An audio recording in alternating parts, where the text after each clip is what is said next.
Bonjour, docteur Georges Mouton. Merci de recevoir Even, la communauté des gens qui sont passionnés par la longévité. J'aimerais d'abord vous présenter à notre audience. Et la présentation, elle est tellement longue que je vais être obligé de lire carrément votre pédigré. Vous êtes Merci médecin. Vladimir d'abord de m'avoir d'avoir pensé à m'interroger. C'est un interrogatoire en fait que vous allez faire, non? C'est un peu ça. Absolument. Ça va être un grand interrogatoire pour les gens qui sont passionnés par la longévité. Vous êtes médecin avec plus de 30 ans d'expérience, 37 plus précisément. Vous avez été médecin des sportifs de haut niveau. Depuis plus d'un quart de siècle, vous pratiquez la médecine fonctionnelle. Vous avez consulté et continué à consulter les patients à Liège, Madrid, Sotogrande, Bruxelles, Beyrouth et Londres. Vous supervisez des cliniques FanMedDev à Londres, en France, en Belgique, au Luxembourg et en Suisse, où des médecins pratiquent votre méthode. Vous recevez des patients également dans votre clinique, dans le nord du Grand-Duché du Luxembourg. Vous êtes auteur de 3 livres issus de vos 37 ans d'expérience et de pratique médicale. Les livres qui s'appellent « Écosystème intestinal, santé optimale »,« Introduction à la médecine fonctionnelle »,« Les méthodes du docteur Mouton » et votre dernier livre s'intitule « Actualité de la médecine fonctionnelle ». J'ai adoré, j'ai dévoré tout ça, c'est absolument Et donc, passionnant. Ça en fait 4, hein? Ça en fait 1, 2, 3, 4. Et moi, j'ai une question qui me vient tout naturellement. C'est quoi la méthode FanMedDev du docteur Georges Mouton? Écoutez, ce sont 2 choses qu'il faut expliquer. D'abord, FanMedDev, c'est évidemment l'abréviation de Functional Medicine Development. Et c'est bien, c'est ce qu'on fait aujourd'hui. Hein, on fait du développement de la médecine fonctionnelle. Et bon, ça, c'est une mission que je me suis imposée et qui est, je dirais, purement intellectuelle. C'est une satisfaction de répandre cette médecine internationalement, surtout dans le monde francophone pour le moment, mais également anglophone, puisque j'ai travaillé 20 ans à Londres jusqu'au Brexit, où je suis revenu.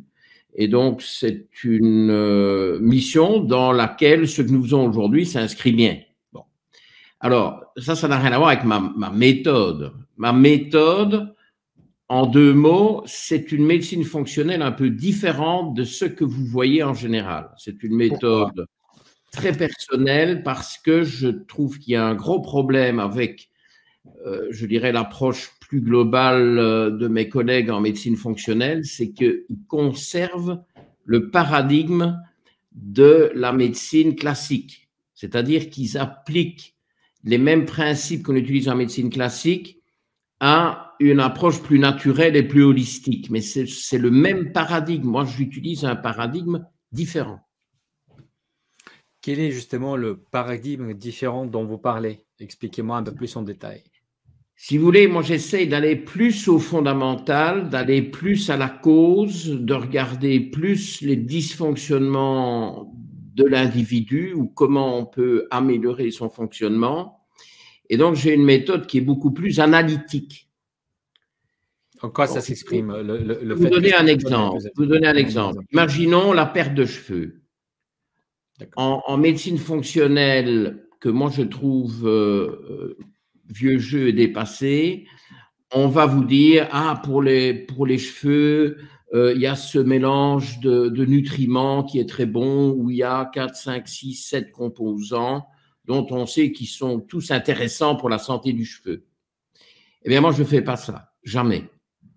Quand il y a une perte de cheveux, qui est une vraie plainte, et les gens sont parfois traumatisés, je vais aller tester ces nutriments-là et je ne donnerai que ce qui manque à la dose adéquate en fonction de la gravité du déficit. Et s'il n'y a pas de déficit, je ne vais pas en donner. Ça évite la toxicité de compléments alimentaires superflus et ça augmente l'efficacité des nutriments qui sont manquants. Et au moins, on atteint des doses efficaces, des doses thérapeutiques. Donc, c'est très différent ce que je fais de ce qu'on fait en général. Et quand vous parlez de cette différence, vous parlez de votre différence par rapport à la médecine traditionnelle, curative, ou par rapport à la médecine fonctionnelle et nutritionnelle? Ouais, un peu les deux, sauf que évidemment le progrès de la médecine nutritionnelle et fonctionnelle pratiquée en général, pas par moi, mais par la plupart de mes collègues, pas ceux que j'ai formés. Quand je dis mes collègues, mais ceux que je forme, évidemment, je les forme à ma méthode.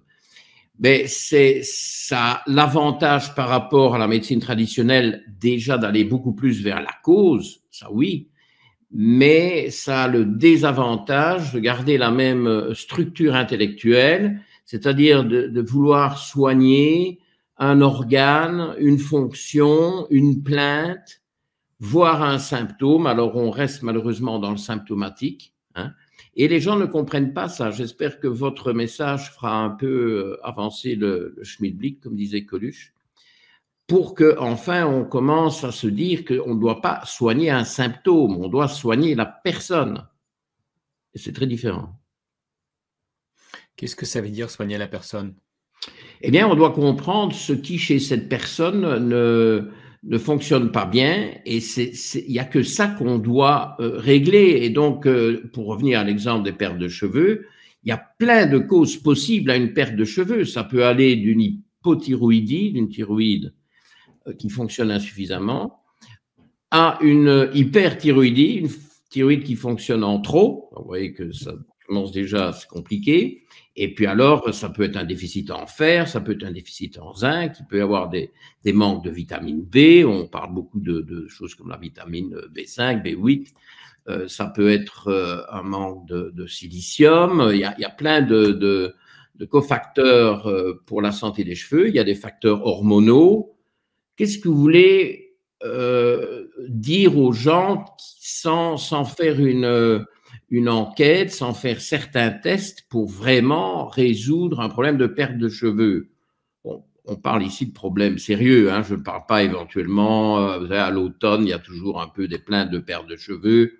Bon, là, si on veut prendre un complément pour les cheveux pendant 1 mois ou 2, ça ne me gêne pas, mais quand les gens viennent avec de vraies plaintes, il faut mener une vraie enquête et délivrer un traitement personnalisé, unique pour ce patient-là. Voilà, c'est ça la médecine fonctionnelle pour moi. Dans votre travail, vous utilisez le terme l'optimisation immunitaire. De quoi s'agit-il?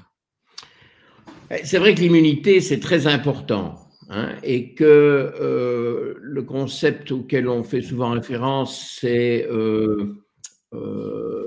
une défaillance immunitaire, bon, avec des patients immunodéprimés pour tout un tas de raisons, parfois qui sont iatrogènes parce qu'ils prennent des traitements médicamenteux, par exemple anti-rejet, anti-cancer, etc. Mais bon, moi je trouve que ce n'est pas suffisant parce que ce qu'il faut, c'est une immunité optimale. Il faut mettre tous les paramètres qui conditionnent l'immunité, il y en a pas mal, mais les mettre à leur meilleur niveau pour faire face aux infections. Là encore, j'utilise un paradigme très différent, très, très, très différent. Je vois que tout le monde, y compris en médecine fonctionnelle, nutritionnelle, plus classique, pas celle que je pratique, tout le monde s'intéresse à ce que j'appelle la bébête.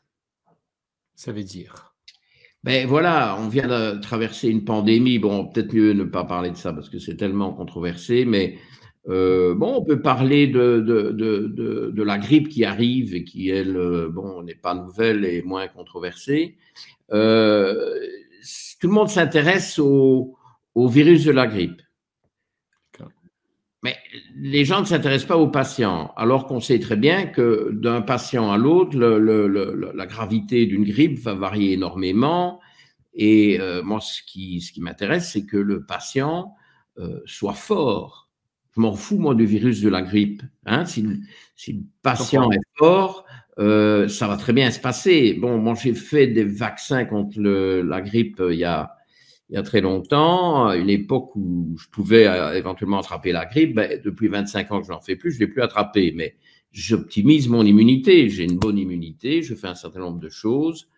qui permettent de me défendre contre le virus de la grippe, alors que je suis quand même exposé en soignant les gens à ce virus. Donc, c'est l'hôte qui m'intéresse plus que le pathogène. Comment, dans votre approche, quand on vous parlait du coup de cette optimisation immunitaire, vous ne regardez pas la bébête, vous optimisez l'immunité de la personne, de quelle manière vous le faites? Alors, tout de suite, dès qu'on parle de ça, il faut évoquer l'intestin, parce que l'immense majorité des cellules immunitaires, qui donc définissent notre immunité, se trouvent massées tout le long de l'intestin, donc sous la muqueuse. Il y en a aussi dans le côlon, mais évidemment, c'est surtout dans le grêle. Donc, dans l'ensemble des intestins, on va dire, il y a là 3/4 des cellules immunitaires. Il y en a ailleurs, hein, on n'en a pas que là, mais bon, si l'intestin va, l'immunité va, et l'inverse est vrai. Donc, c'est le fameux rôle de l'écosystème intestinal que vous évoquez, qui est lié, si je comprends bien, à l'immunité, mais aussi à l'espérance de vie en bonne santé et à la longévité. Oui, j'aime bien la notion d'espérance de vie en bonne santé, parce qu'évidemment, c'est surtout ça qui compte, hein, la longévité pour la longévité, cette qualité de vie la plus longue possible, oui, vivre le plus longtemps possible en bonne santé, et pour ça, l'écosystème intestinal, fondamental.